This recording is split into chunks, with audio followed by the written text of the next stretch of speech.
Hello everyone, कसे आहात? मस्त ना, मस्तच राहा. मी अपेक्षा तुमच्या सर्वांचं स्वागत करते माझ्या यूट्यूब चॅनलवर आणि त्याचं नाव आहे अधिरामम. तर मी आलेली आहे पुण्याला आणि पुण्याला येण्यामागचं कारणही तसं खासच आहे. लहान बहीण आहे, तिच्या घराची आता वास्तुशांती आहे उद्या आणि त्यासाठीच आम्ही आज सकाळीच पोहोचलेलो होतो पुण्यामध्ये. आणि पुण्यामध्ये आल्यानंतर तिच्या घराची आज वास्तुशांती असल्याने आम्ही सगळे आता रेडी होतोय आणि रेडी होऊन लवकरच तिच्याकडे जाणार आहोत. तसं तर ताईच्या घरापासून तिचं घर जे आहे ते जास्त लांब नाही आहे, त्याच्यामुळे ट्रॅफिकचा काही विषय नाही आहे. आम्ही आणि सगळे रेडी वगैरे झालेलो आहोत आणि आता लवकरच तिच्याकडे जाणार आहोत. आणि तिचं जे घर आहे तिथे जास्त लांब नाही आहे, जवळच आहे. आताच फायनली आम्ही नवीन घरी पोहोचलेलो होतो. सगळे पाहुणे वगैरे आलेले होते, पूजा वगैरे सुरू झालेली होती आणि आता जे घरभरणीचा जो कार्यक्रम असतो म्हणजे वास्तुशांती असते, आता जी पूजा जी आहे ती चालू झालेली होती.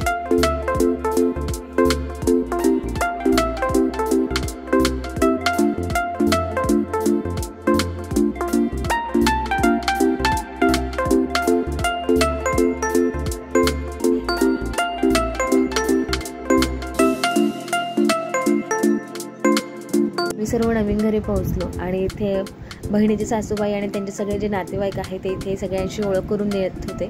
आणि पूजा तुम्ही बघू शकत असेल तर खूप सुंदर अशी मांडलेली होती. आमच्याकडे तरी घरभरणीची पूजा अशीच मांडतात आणि तुमच्याकडे कशी मांडतात हे नक्की मला कमेंट करून सांगा. या प्रकारे आमच्याकडे जी पूजा आहे ती पूजा मांडण्याची जी पद्धत आहे ती सगळीकडे वेगवेगळी असेल, पण शक्यतोवर तरी आमच्याकडे याच प्रकारची अशी पूजा मांडली जाते. तुमच्याकडे कशी मांडतात हे नक्की मला कमेंट करून सांगा, मला नक्कीच आवडेल.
जी वास्तूची पूजा होती ती पण खूप छान मांडलेली होती आणि जो फर्स्ट फ्लोअर होता तिथेच वास्तूची पूजा मांडलेली होती.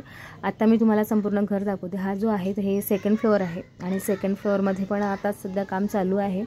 आणि ही जी समोरची आहे ती बाल्कनी, किचन, हॉल आणि बेडरूम सगळे जे फ्लॅट आहे ते खूप मस्त आहे आणि बऱ्याच फ्लॅटचं जे काम आहे ते चालू झालेलं आहे. आणि प्रत्येकाचं स्वप्न असतं की आपलं हे छान फ्लॅट असावा, घर असावं आणि प्रत्येकाचं हे स्वप्न, सगळ्यांचं स्वप्न जे आहे ते लवकरच पूर्ण व्हावं हेच देवाचरणी प्रार्थना.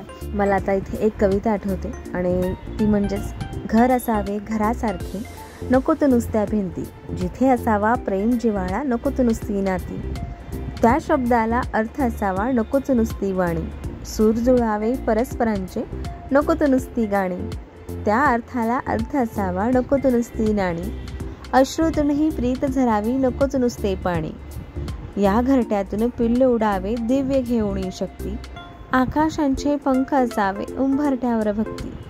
अशी ही कविता मला तरी फार आवडते. कोणाची मला माहिती नाही आहे, पण खूप सुंदर आणि खूप छान आहे. मला प्रत्येक वेळी ही कविता म्हणायला आवडते. तुम्हाला कशी वाटते ही कविता नक्की मला कमेंट करून सांगा. आत्ता तरी हे जे समोरचं जे घर आहे ते संपूर्ण मी तुम्हाला दाखवलेलं आहे आणि आता या फ्लॅटचं तरी बऱ्यापैकी काम बाकी आहे आणि हे लवकरच यांचं हे जे ड्रीम होम आहे लवकरच कंप्लीट हो आणि इतरांचेही कंप्लीट हो अशीच ईश्वरचरणी प्रार्थना. आत्ता आपण जातो आहे टेरेसकडे आणि टेरेसवर गेल्यानंतर ते इतकं सुंदर वाटलं ना, मला खूप छान असं प्रसन्न वाटत होतं.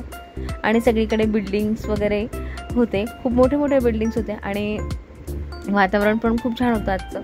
आणि बऱ्याच ठिकाणी नवीनच बांधकाम चालू झालेलं होतं आणि त्याचाही छान वाटत होतं पाहताना. आणि टेरेसवर आल्यानंतर इथे हा पक्ष्यांचा थवा मला पाहून दचकला आणि घाबरला आणि पळाला.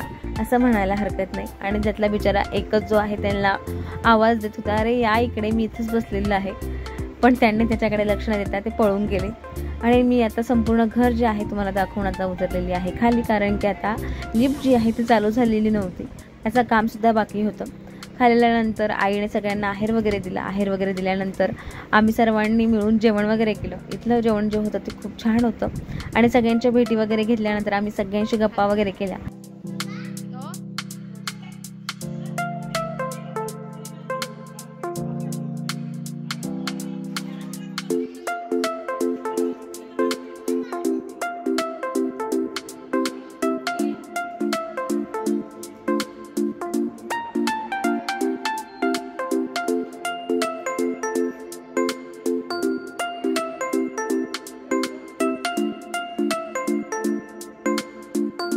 सगळ्या पाहुण्यांशी ओळख झाली. छान वाटलं भेटून, सगळ्यांना मस्त वाटलं. सगळे जे पाहुणे होते ते अनोळखी होते, पण वाटलं नव्हतं की ते अनोळखी आहे म्हणून. सगळे बोलायला पण छान होते. सगळ्यांना भेटलो आणि जेवण वगैरे केलं. जेवण वगैरे झाल्यानंतर तिथे परत सगळ्यांशी गप्पा वगैरे झाल्या आणि मग निवांत घरी निघालं जाण्यासाठी. अशा प्रकारे आजचा दिवस आमचा खूप छान गेलेला आहे. घर पण सुंदर होतं आणि घरातली व्यक्ती पण खूप छान होती. सगळ्यांना भेटून आनंदच झाला. आणि हे आहे बहिणीचे सासू सासरे. सगळ्यांना भेटलो वगैरे आणि मग निघालो घरी. आणि घरी लवकरच आलो, त्यामुळे आमच्याकडे भरपूर असा वेळ होता. म्हटलं चला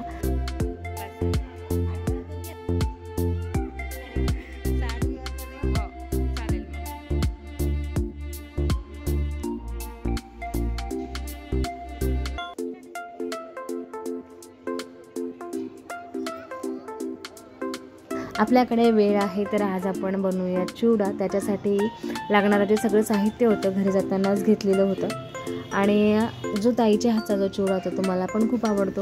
मग म्हटलं चला ताई आहेच, ताईच्या हातचा चिवडा जो आहे आज मी तुमच्यासोबत पण शेअर करते. घरी आल्यानंतर मुरमुरे वगैरे जे आहे ते मस्त असे खमंग भाजून घेतले. मुरमुरे जे आहेत ते कमी गॅसवर मंद आचेवर हलके भाजून घेतले, जेणेकरून ते क्रिस्पी आणि कुरकुरीत व्हायला हवे. आता सध्या तरी पावसाचं वातावरण असतं त्यामुळे ते चिंबू शकतात. इथे खोबरं, शेंगदाणे, हिरवी मिरची, कढीपत्ता, जे आपल्याला चिवड्यासाठी लागणारं जे साहित्य आहे ते सगळं व्यवस्थित चिरून वगैरे घेतलं. आणि जे पातळ पोहे होते ते सुद्धा गाळून आता भाजून घेते मंद आचेवर. हे जे पातळ पोहे आहे जर तुम्ही जास्त हलवले तर ते तुटू शकतात, त्याच्यामुळे जो चिवडा आहे तो त्याचा चुरा होऊ शकतो. म्हणून हलक्या हाताने ते कढईवर खाली करून भाजायचे असतात. इथे छान असं कडकडीत तेल तापवून हिरवी मिरची जी आहे ती तळून घेतली, शेंगदाणे तळून घेतले, खोबरं पण छान असं लालसर तळून घेतलं. आणि तळल्यानंतर जे आपला चिवडा आणि मुरमुरे आणि पोहे आहे त्याच्यामध्ये टाकून दिले. आणि कढीपत्ता जो आहे तो सुद्धा कुरकुरीत तळून घेतला. कढीपत्त्याशिवायला चिवडा हा अधुरा आहे असं म्हणायला हरकत नाही. इथे तिखट, हळद आणि चिवडा मसाला आणि धना पावडर तेलामध्ये छान तळून घेतली. आणि तळल्यानंतर जे मुरमुरे आणि पोहे होते त्यावर टाकून हलवून घेतलं. एकसारखं हलवायचं आहे, जास्त रोख हलवायचं. चमच्याने जर हलवलं तर ते चुरा होऊ शकतो, म्हणून पातेल्यालाच वर खाली करून ते छान असा मसाला मिक्स करून घ्यायचा आहे. आणि छान असं थंड झाल्यानंतर आपला जो चिवडा आहे तो डब्यात भरायचा आहे. कसा वाटला व्हिडिओ नक्की कमेंट करून सांगा. पुन्हा भेटू छान